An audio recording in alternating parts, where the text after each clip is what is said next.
A quiet man is pulled from an airport bench. No ticket, no record, no past anyone can verify.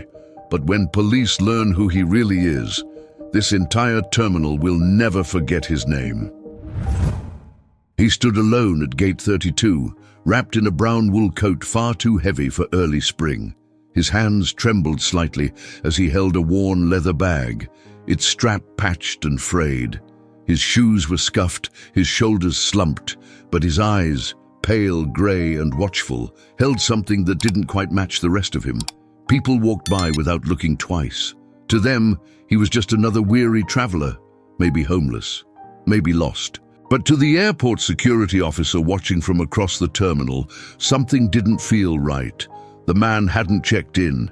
He hadn't gone through proper screening. He was just there, and he'd been there for hours.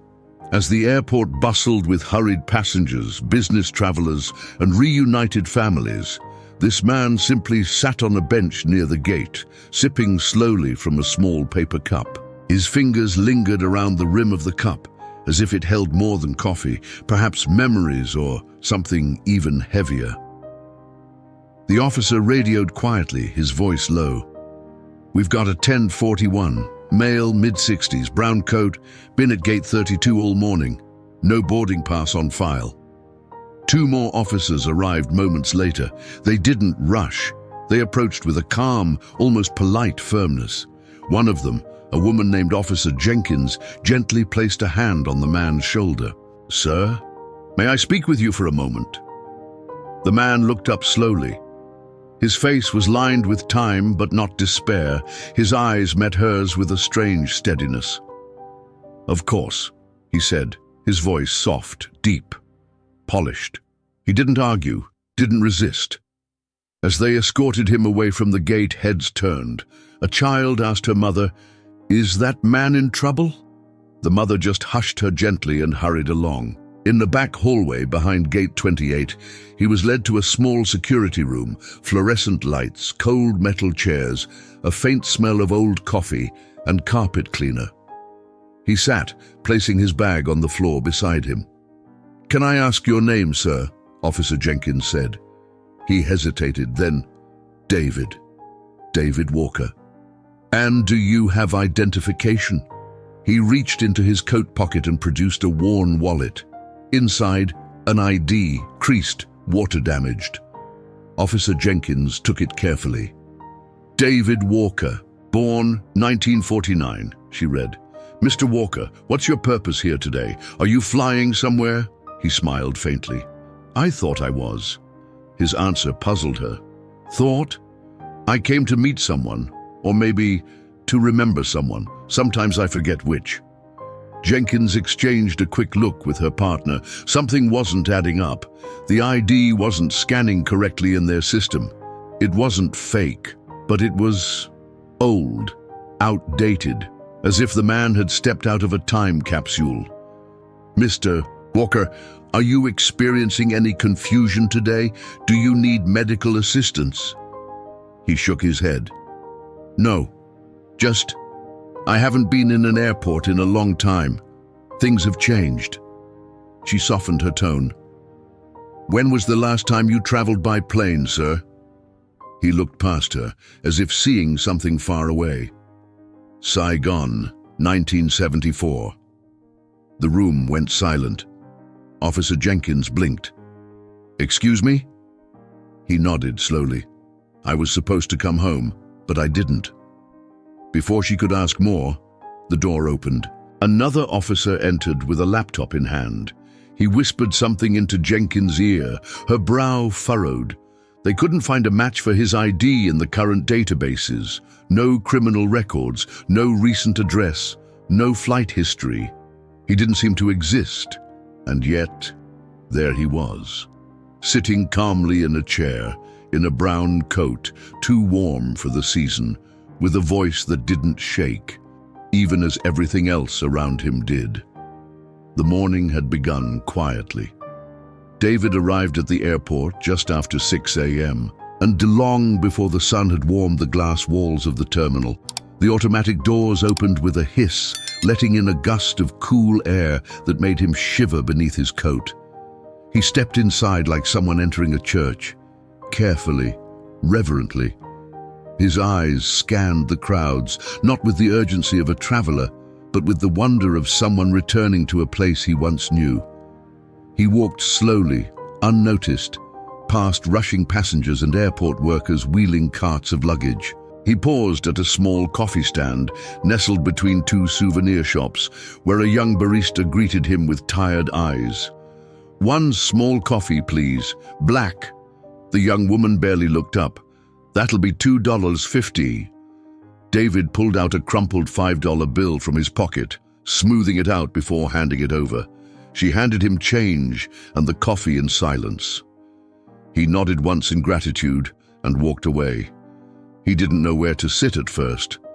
The terminal had changed. New colors, new chairs, new gates. But he found a seat near gate 32, far from the noise but close enough to watch. He sat slowly, wincing as his knees bent. The leather bag thudded gently to the floor at his feet. Around him, the airport came to life.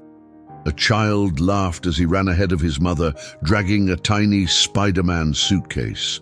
A couple argued softly in Spanish.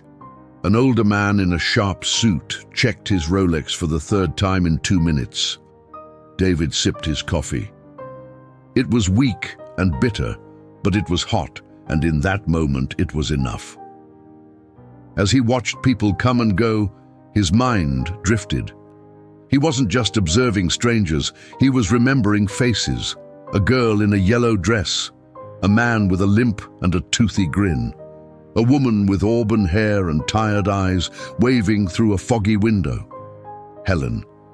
He hadn't spoken her name in years, not aloud, but it was always there, just beneath the surface of his thoughts. She used to wait for him at the gate, back when you could still do that, back when time hadn't stolen so much.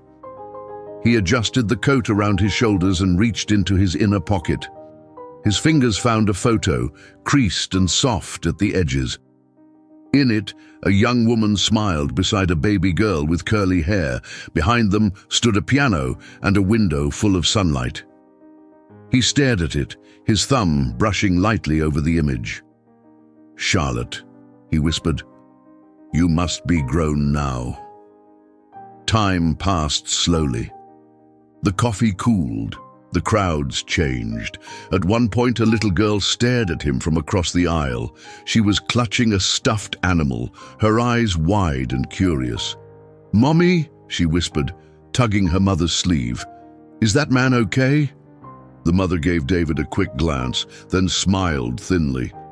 "He's just waiting for his flight, sweetie."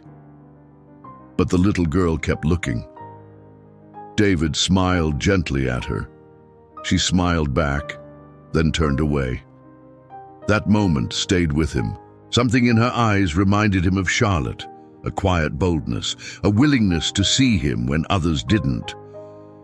By mid-morning, a voice came over the loudspeaker announcing boarding for a flight to Phoenix. David watched the line form. He didn't move. He wasn't here to board, not yet. He wasn't even sure why he was here. Not exactly, but something inside him had whispered that today was the day, that this airport held a piece of his past, that if he sat quietly enough, long enough, the answers would come, or someone would. He finished the last cold sip of coffee and placed the empty cup on the floor beside his bag. His fingers rubbed the worn strap absently, and then movement. A uniformed officer approaching, eyes locked on him. David straightened his coat. He had been seen. It started with whispers. At first they were faint, passing glances, casual nudges between passengers seated nearby. Nothing loud, nothing confrontational, just questions without voices. "Did you see that guy? He's been here all morning. Does he even have a ticket?" A businessman in a tailored navy blazer shifted uneasily in his seat. He had noticed David the moment he walked in, but now, 3 hours later, the man hadn't moved much. He wasn't looking at a phone. He didn't have earbuds. He didn't check the flight board even once. It wasn't just his stillness that made people nervous. It was the contrast. The world around him was electric with movement. Screens flickered, announcements echoed, rolling suitcases clicked across the tile floors, but David remained rooted, too quiet, too calm. One gate attendant, a young woman named Tara, whispered to a co-worker as she scanned boarding passes, "He's been here for hours. I thought he was waiting for someone, but..." The co-worker glanced over. "Looks homeless." "I don't know. Something about him gives me the creeps." And then came the child again. The same little girl with the stuffed animal, now coming back from the restroom with her father. As they passed David, she looked at him and waved softly. He smiled back. "Hey," her father said gently but firmly, pulling her hand down. "Don't bother strangers." "But he smiled," the girl said. Her father didn't respond. He just glanced at David, eyes narrowing, then moved quickly toward the gate. 15 minutes later, a man in line at the food court pulled out his phone. Quietly, subtly. He snapped a photo from across the terminal. He didn't know why. Maybe it was instinct, maybe it was fear, maybe it was because David looked like he didn't belong, and in an airport, that was enough to make people nervous. The photo was sent to airport security with a brief message. "Man acting strange at gate 32, no bags, been here too long." Inside the security room, Officer Jenkins received the message just as she was finishing her second cup of coffee. She clicked the image, zoomed in. The man in the photo looked tired, but not dangerous. Still, protocol was protocol. She flagged the report, logged the complaint, and stood up. "John," she called to her partner, "we've got something." As they moved toward the terminal, a quiet tension followed them. Not loud or obvious, but present, like a low hum before a thunderstorm. David didn't notice them at first. He was holding the photo of Helen and Charlotte again. His eyes lingered on the window behind them. The light in that photo, soft, golden, warm, was so different from the cold fluorescence of the airport. He didn't hear the footsteps until they stopped right in front of him. "Excuse me, sir." He looked up. Officer Jenkins smiled politely, but her tone was firm. "Can we speak with you for a moment?" David blinked. "Of course." The other officer stood to her right, watching, hands near his belt. Alert. "We've had a report," she said. "Someone expressed concern. Just need to ask you a few questions." "Am I in trouble?" he asked. "Not at all. We just want to make sure everything's all right." He nodded. "All right." As they guided him up from the bench, a hush fell over the nearby seats. Conversations paused. People watched. No one said anything, but everyone noticed. The man in the brown coat was being taken away, and no one knew why. The room was small, windowless, and humming with fluorescent light. David sat calmly at the edge of a metal chair, his coat folded neatly over his lap. The room wasn't threatening, not quite, but it wasn't welcoming either. The kind of place designed to make you feel like you'd done something wrong, even if you hadn't. Officer Jenkins sat across from him with a tablet in hand, while her partner, Officer McCaffrey, stood near the door, arms crossed. He was younger, mid-30s maybe, with sharp eyes and a habit of tapping his fingers against his belt. "Mr. Walker," Jenkins began, "we appreciate your cooperation. We're just trying to verify a few things." David nodded slowly. "Of course. You said your name is David Walker, correct?" "Yes. And you were here to meet someone?" "I thought I might," he said, his voice soft but unwavering. "I wasn't sure. It felt like the right place to be." Jenkins tilted her head. "And you don't have a boarding pass?" "No. Do you have anyone here at the airport who could confirm your reason for being here?" David thought for a moment. Not exactly. I suppose I was hoping someone might find me." McCaffrey let out a short, skeptical breath. Jenkins shot him a look, then turned back to David. "Sir, your ID," she said gently, "is very old. The issue date suggests it hasn't been updated in over 25 years. You haven't renewed it. I haven't needed to, he replied. I don't drive, don't vote, don't fly. I've stayed out of the way. That caught McCaffrey's attention. Stayed out of the way, he repeated. What does that mean? David looked down at his hands. It means I didn't think anyone was looking for me anymore. Silence settled for a moment. Jenkins cleared her throat. The database isn't pulling up a current record under your name and birth date. There's no criminal history, no recent activity. Are you living under a different name, Mr. Walker? David looked up at her. No, but I've lived in places where names don't matter. McCaffrey shifted. Like where? Shelters, missions, a cabin in Montana for a while, a monastery outside Santa Fe. Jenkins paused. There was something strange here, something layered. David didn't seem evasive. In fact, he was disarmingly honest, but his honesty felt like it was protecting something deeper, something hidden. She tapped a few keys on her tablet and then looked back at him. Do you have any family? His eyes didn't move, but something in his face changed. I used to, he said, a long time ago. Children? He hesitated, then softly, a daughter. Where is she? I don't know, he said. We lost each other years ago. McCaffrey stepped forward. Did you serve in the military, Mr. Walker? David blinked. Why do you ask? You mentioned Saigon, 1974. David didn't answer right away. He looked toward the corner of the room, as if the answer might be waiting there. I was there, he said finally, briefly. Jenkins and McCaffrey exchanged a glance. You said you were supposed to come home, Jenkins said, but didn't. He nodded. Why not? David met her eyes. Because when I landed, there was no one left to come home to. No one said anything for several seconds.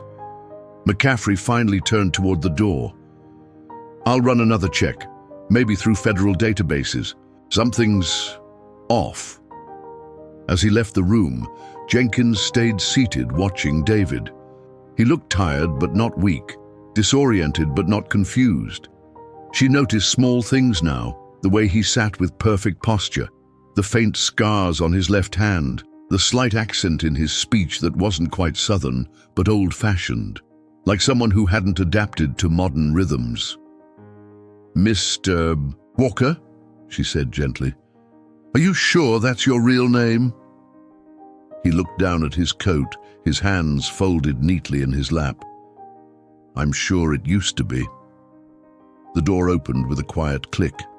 Officer McCaffrey returned, holding a printed page and a puzzled look on his face. No matches, he said flatly. Not under David Walker, not with the date of birth, social security number, or even partial fingerprints. He placed the page in front of Officer Jenkins and sat beside her, his eyes now locked on David. I'm not saying the ID is fake, he continued. I'm saying it's like it belongs to a ghost. David didn't flinch. He just looked at the paper calmly, as if the words didn't concern him. Do you know what this means, Mr. Walker? Jenkins asked, her voice firmer now. We're having trouble verifying that you even exist. David's expression didn't change. I do, he said. I just stopped leaving footprints a long time ago. The two officers exchanged another glance. Sir, Jenkins said, can I ask you something directly? He nodded. Why now? Why today? What brought you back to a place like this, an airport of all places? David leaned back slightly. For the first time, he looked truly vulnerable. Not afraid, but as though he was choosing his words with great care. Time, he said. I started dreaming again. Vivid dreams. People I'd forgotten. Places I left behind. And then one morning I woke up and knew I had to come here. Here? This exact airport? Yes. He paused, then added, Helen used to bring Charlotte here, back when she was a baby. I always said I'd take them on a real vacation someday. Never did. McCaffrey scoffed gently. Sir, I'm sorry, but none of this adds up. You're telling us you just walked in here hoping to find a memory? David turned to him, meeting his skepticism with calm. Sometimes that's all a man has left. It was Jenkins who noticed it first. She had been quietly flipping through scanned archives from a military database on her tablet. A name caught her attention, not David Walker, but something close. Daniel Walker. The photo was black and white, faded. A newspaper clipping from 1975. She zoomed in. The face was younger, clean-shaven, uniformed. But the eyes, those unmistakable gray eyes, were the same. She clicked into the article. Decorated Vietnam pilot declared missing after mysterious disappearance. Her pulse quickened. Mr. Walker, she said carefully, were you ever known as Daniel? David didn't speak. McCaffrey leaned in. What's going on? Jenkins turned the tablet toward him. McCaffrey squinted at the screen. His mouth opened slightly. No way. They looked back at David. He sighed, then slowly reached into his leather bag. From it, he pulled a folded piece of paper, yellowed with age, and handed it over. Jenkins unfolded it carefully. It was a handwritten letter. The ink had faded, but the words were still legible. To Helen and Charlotte. If I don't make it back, know that I loved you more than the sky, more than the music, more than the stars. I'm sorry, Daniel. Her eyes met his again. You were a pilot. He nodded. Disappeared in 1974, McCaffrey muttered, reading over her shoulder. Presumed dead. I was, David said. For a long time. The silence in the room turned heavy. No one moved. It wasn't just that David had vanished. It was that he'd chosen to stay gone. The room felt smaller now. Officer Jenkins set the letter down gently on the table, as though it might crumble if touched too roughly. Her voice softened. Mr. Walker, or should I say Mr. Daniel Walker, what happened to you? David didn't answer right away. He leaned forward, elbows on his knees, fingers laced loosely. His eyes were distant, but not unfocused. He was seeing something far away, or long ago. It was supposed to be a short mission, he began. Evacuation support. We'd already lost too many by then. I was tired, the kind of tired that sinks into your bones. Jenkins and McCaffrey listened in silence. David continued, voice low but steady. Something went wrong. We were hit outside of Pleiku. I don't remember the crash, just waking up, bleeding, half buried in jungle. There was a village nearby, remote. They took me in, treated my wounds. I was supposed to make it back. I tried.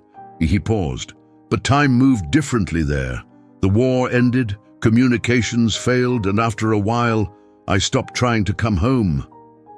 Why? Jenkins asked softly. David looked down. Because by then, I wasn't sure there was still a home to come back to. He pulled something else from his bag, a small harmonica, its surface scratched but polished from years of use. I played this every night for them, the children. It was the only thing I carried with me that still sounded like America. He held it delicately, like a relic.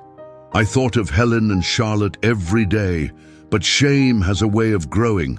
The longer I stayed gone, the harder it became to believe I was still wanted, or remembered. Jenkins swallowed hard. They thought you were dead. I know. And you let them. David looked up, his expression weary, but unflinching. I didn't know how to explain the years, the silence, the emptiness. McCaffrey stood by the door, arms still crossed, but his face had softened. You could have come back. I almost did twice, but every time I got close, something would stop me. Guilt, fear, or maybe I thought I didn't deserve to come back. He sighed deeply, the kind of sigh that sounded like the end of a chapter. I've been invisible for so long, I forgot what it felt like to be seen. Jenkins tapped gently on the table. "There's still a chance to be seen again. You said your daughter's name is Charlotte." David nodded. "She would be in her 50s now," Jenkins murmured. "We could try to find her."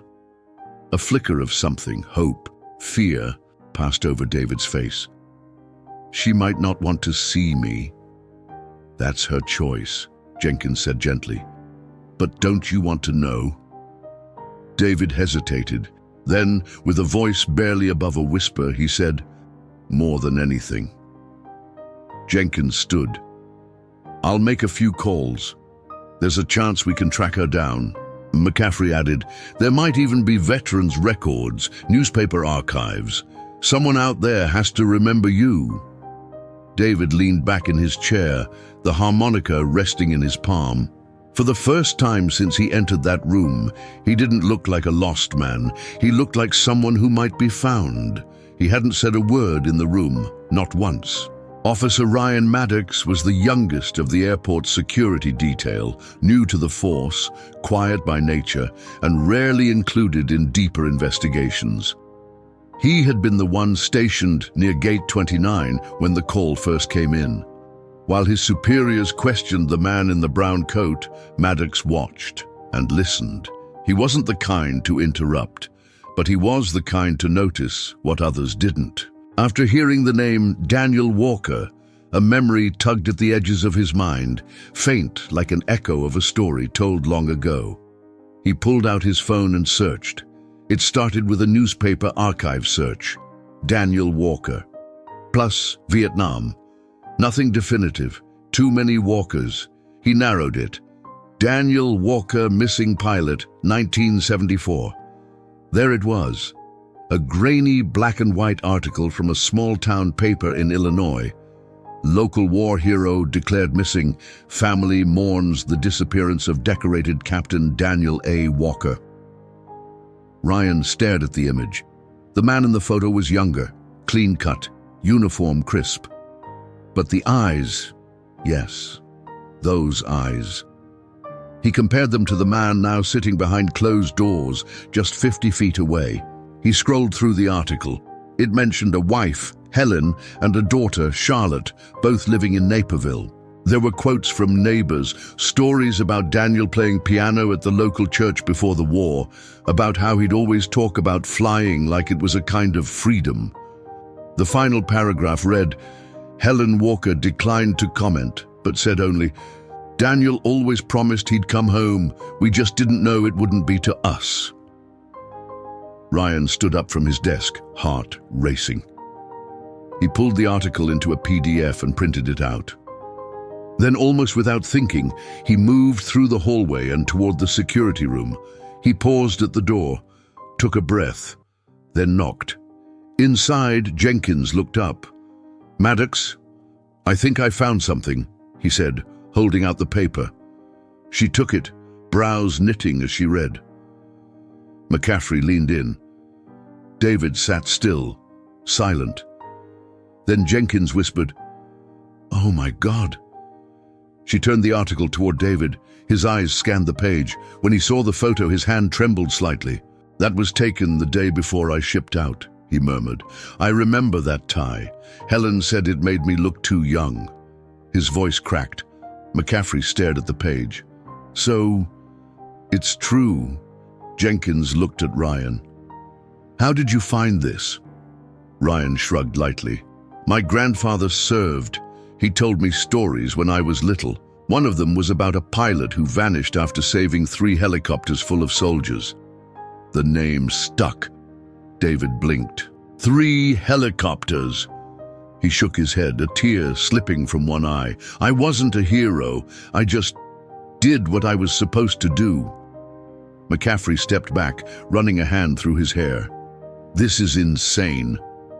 Jenkins sat slowly, the weight of the revelation settling in. "Daniel, we're going to find your daughter. You deserve that." But David didn't respond immediately. He was staring at the article, at his old life, at the proof that he had once belonged to something, someone, and at the realization that maybe, just maybe, he still did. The airport had a hallway few travelers ever saw. It was narrow, quiet, and lined with plaques and photos. Portraits of local heroes, memorials of fallen officers, stories captured in black and white. Most people never noticed them, but Officer Maddox, still holding the newspaper printout in his hand, walked slowly past each frame now, scanning. There it was. Near the end of the hallway, between two faded certificates, hung a tribute titled "Gone, Not Forgotten, Local Heroes of Service." And in the center, under glass, a younger man in uniform, jaw set, eyes steady. Captain Daniel A. Walker, USAF, MIA, 1974. Maddox stared for a long moment. There was no doubt. It was him. He rushed back down the corridor, holding his phone this time. He snapped a photo of the plaque, heart racing, then turned and jogged back toward the security room. Inside, Jenkins had just begun calling an old contact at the VA when the door opened again. "Wait," Maddox said breathlessly, holding up his phone. "You need to see this." He placed the image down on the table beside David. For a moment, no one moved. David reached for the phone with hands that trembled just slightly. He stared at the image, the young version of himself. "That's at the base chapel," he said quietly. "They took that the day after I got my wings." Helen cried when she saw it framed. Jenkins looked over. "That's you, on the wall, right here in this building." David nodded slowly. "I didn't know." They remembered.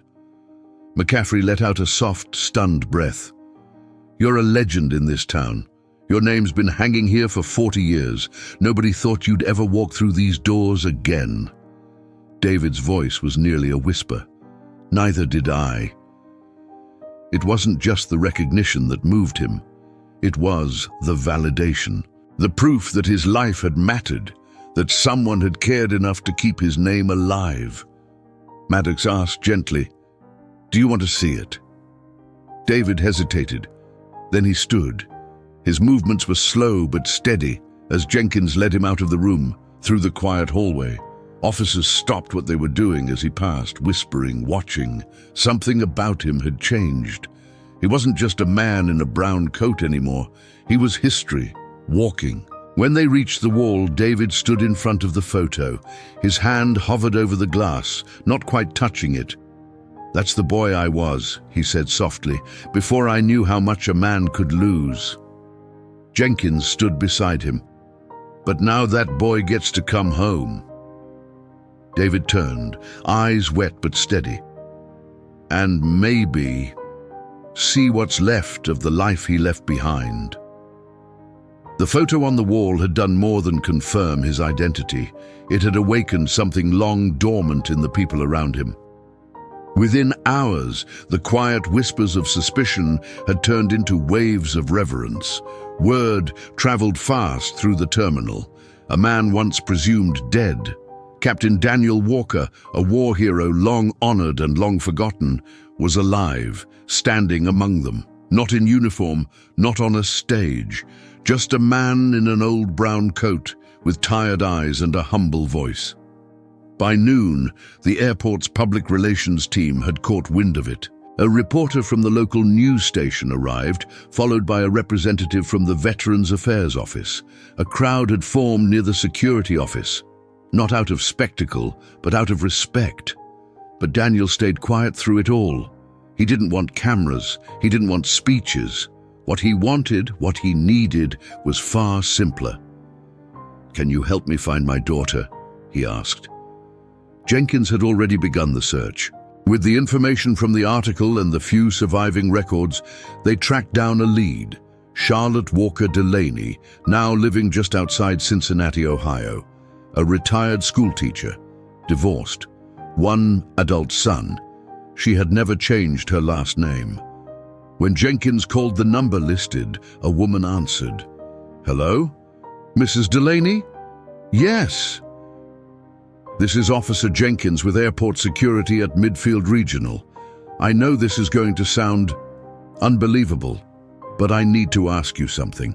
Did your father serve in the Vietnam War?" The silence on the other end of the line was long.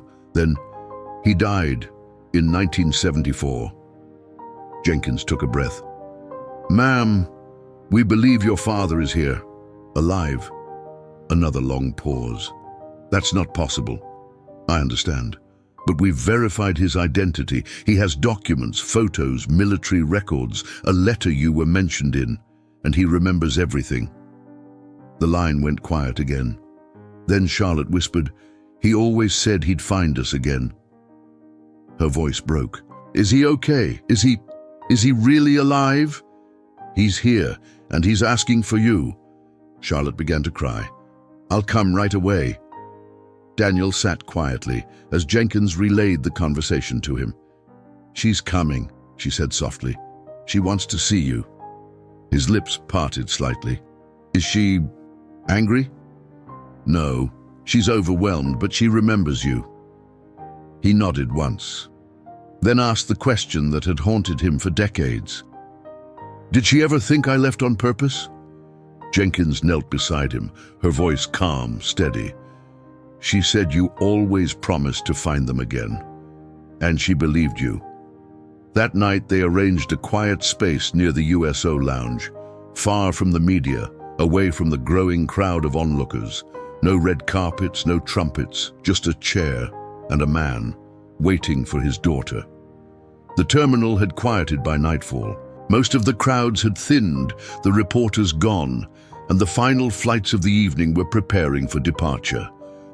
But in a quiet room near the USO lounge, the world held its breath. Daniel sat near the window, his hands resting lightly on his lap.